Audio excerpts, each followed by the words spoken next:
अस्सलाम वालेकुम व्यूअर्स, उम्मीद है आप सब खैरियत से होंगे। मैं डॉक्टर उम्मे सुल्तान आपका बहुत वेलकम करती हूँ अपने यूट्यूब चैनल पर। आज हम बात करेंगे एंटीबायोटिक्स की अबाउट। एंटीबायोटिक्स का नाम आजकल हर जबान पर है, हर पर्सन जानता है एंटीबायोटिक्स के बारे में, चाहे वो पढ़ा लिखा है चाहे वो नहीं पढ़ा लिखा, लेकिन एंटीबायोटिक्स के बारे में ज़रूर जानता है क्योंकि हमारे यहाँ आजकल इतना ज़्यादा ट्रेंड चल पड़ा है एंटीबायोटिक्स का कि हमारे जो बच्चे हैं वो एंटीबायोटिक्स के बगैर ठीक ही नहीं होते। एंटीबायोटिक्स के बगैर उनकी सेहत बहाल ही नहीं होती। और फिर थर्ड जनरेशन तक की एंटीबायोटिक्स तो बच्चों पर असर ही नहीं करती। फोर्थ जनरेशन की एंटीबायोटिक्स जाकर बच्चों को जो है वो इफेक्ट करती हैं और बच्चे जो है वो रूटीन में अपनी एक्टिविटीज में वापस आते हैं।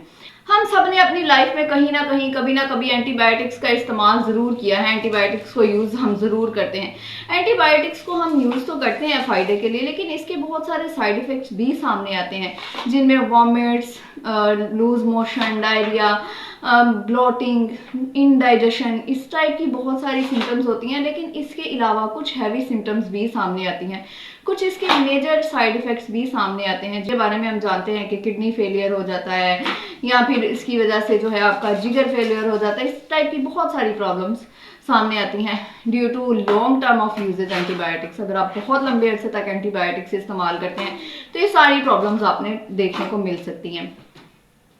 एंटीबायोटिक्स बेसिकली होती क्या है, एंटीबायोटिक्स का मतलब क्या है? ये एक ऐसा सब्सटेंस है जो नेचुरली भी बनती है और कुछ केमिकल से भी बनती है। एंटीबायोटिक्स जो है वो आपकी बॉडी में मौजूद जो इस तरह के माइक्रो ऑर्गेनिजम्स हैं जो आपकी बॉडी को नुकसान दे रहे हैं, उन माइक्रो ऑर्गेनिजम्स को किल करने का काम करती है। ये एंटीबायोटिक इन माइक्रो ऑर्गेनिजम्स को किल करती है और आप जो है वो नॉर्मल रूटीन में, नॉर्मल लाइफ में वापस आ जाते हैं। आपकी जो प्रॉब्लम्स थी वो खत्म हो जाती हैं। लेकिन अगर आप इनका यूजेज लंबे अरसे तक करते हैं और आपको कुछ एंटीबायोटिक्स ऐसी होती हैं कि लंबा अरसा तो छोड़ें, आपको उसके वन टाइम यूजेज से ही उसके साइड इफेक्ट्स मिलना शुरू हो जाते हैं।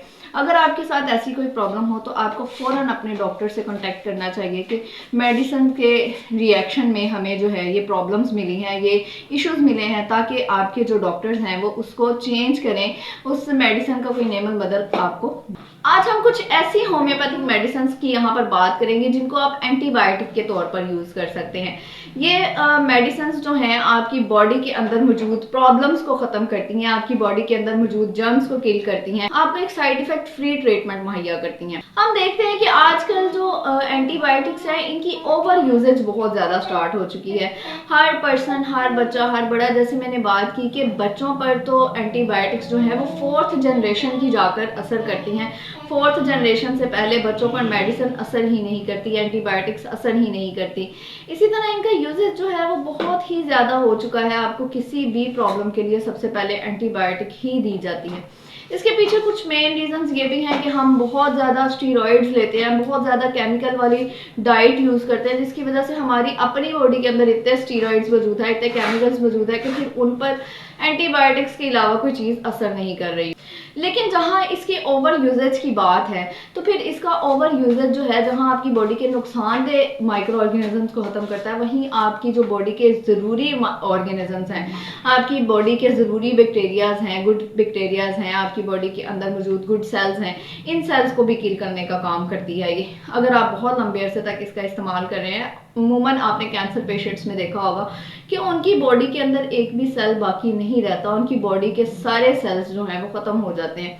वो सारे सेल्स इसी वजह से ख़त्म होते हैं कि उनको बहुत लॉन्ग टाइम के लिए एंटीबायोटिक्स यूज़ करवाई जा रही होती हैं।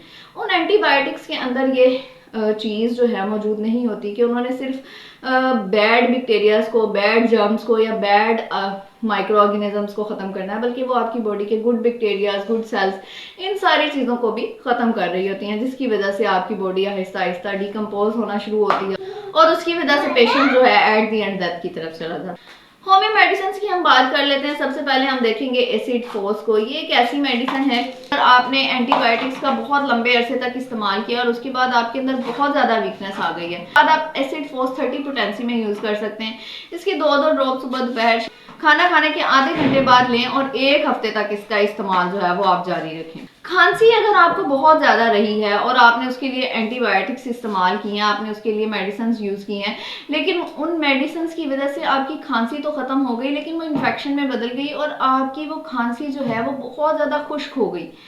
आपकी जो बलगम थी उसने आपको बिल्कुल जकड़ लिया, सीने में जकड़न हो गई, आपकी वो जो बलगम है वो बाहर नहीं निकल रही, बहुत ज़्यादा इरिटेट कर रही है आपको, अंदर ही कहीं जम गई है। इस तरह की सारी सिचुएशंस के अंदर आप एंटी टार्ट का इस्तेमाल कर सकते हैं। एंटी टार्ट को 30 पोटेंसी में आप लेंगे, सुबह दोपहर शाम इसकी एक एक गोली या फिर 2-2 ड्रॉप्स इनफ। एक हफ्ते तक के इसके इस्तेमाल से आपकी ये सारी प्रॉब्लम्स खत्म हो जाएंगी। समटाइम्स ऐसा होता है कि आप किसी एंटीबायोटिक या फिर किसी भी इंग्लिश मेडिसिन के इस्तेमाल के बाद आपके पूरे मुंह के अंदर छाले बन जाते हैं। वो छाले आपको बहुत ज़्यादा तकलीफ दे रहे होते हैं, नो डाउट आपसे खाना नहीं खाया जाता, पानी नहीं पिया जाता, ये सारी सिचुएशंस आपके साथ बनती हैं। अगर आपके साथ कोई ऐसी सिचुएशन हो तो बोरेक्स 30 पोटेंसी में आप यूज़ करें। इसके सिर्फ 3-4 दिन के इस्तेमाल से आपको जो है रिलीफ मिल जाएगा, आपको आराम मिल जाएगा और आपका ये साइड इफेक्ट खत्म हो जाएगा। अगर आपको वॉमिट्स बहुत हो रही हैं, समटाइम्स ये होता है कि वॉमिट आ रही है, समटाइम्स सिर्फ वॉमिट जैसा फील होता है, मतली आना या फिर दिल घबराना, दिल खराब होना, इस टाइप की अगर सिचुएशंस आपको एंटीबायोटिक के बाद बन रही हैं तो आप इपिकॉक 30 पोटेंसी में 2 से 3 दिन इस्तेमाल करेंगे तो आपकी ये प्रॉब्लम खत्म हो जाएगी। अक्सर बच्चों में ये सिचुएशन देखने को मिलती है कि उनको जब एंटीबायोटिक का इस्तेमाल करवाया जाता है तो उसके बाद उनको लूज मोशन जरूर होते हैं। लूज मोशन के अगर ऐसी कोई सिचुएशन डेवलप हो जाए कि एंटीबायोटिक के इस्तेमाल के बाद लूज मोशन स्टार्ट हो जाए तो नाइट्रिक एसिड 30 पोटेंसी में बहुत अच्छा काम करती है। इसकी 2-2 ड्रॉप सुबह दोपहर शाम 2 से 3 दिन तक इस्तेमाल करवाएं। अगर बच्चों में है तो एक एक ड्रॉप इनफ है, अगर बड़ों में है तो 2-2 ड्रॉप इस्तेमाल करवाएं। आपको जो लूज मोशन या इस तरह की सिम्टम्स हैं इससे निजात।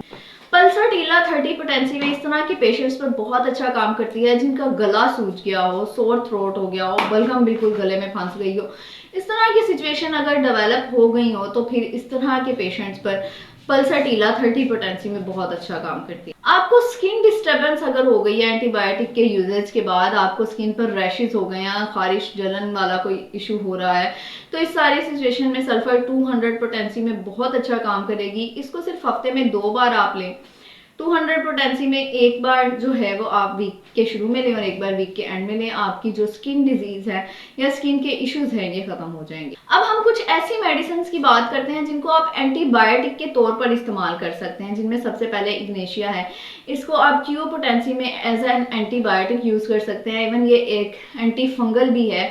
अगर आपकी बॉडी में कहीं फंगल है, कहीं फंगल इन्फेक्शन हैं तो आप इग्नेशिया क्यू पोटेंसी में यूज करेंगे, आपको एंटीबायोटिक का काम भी करेगी और एंटी फंगल का काम भी करेगी। टाइफाइड वाला अगर केस है आपके पास, टाइफाइड वाले सिम्टम्स हैं अगर आपके इर्द गिर्द या आप खुद टाइफाइड से सफरर हैं तो फिर बिप्टेशिया क्यू पोटेंसी में बहुत अच्छा काम करती है।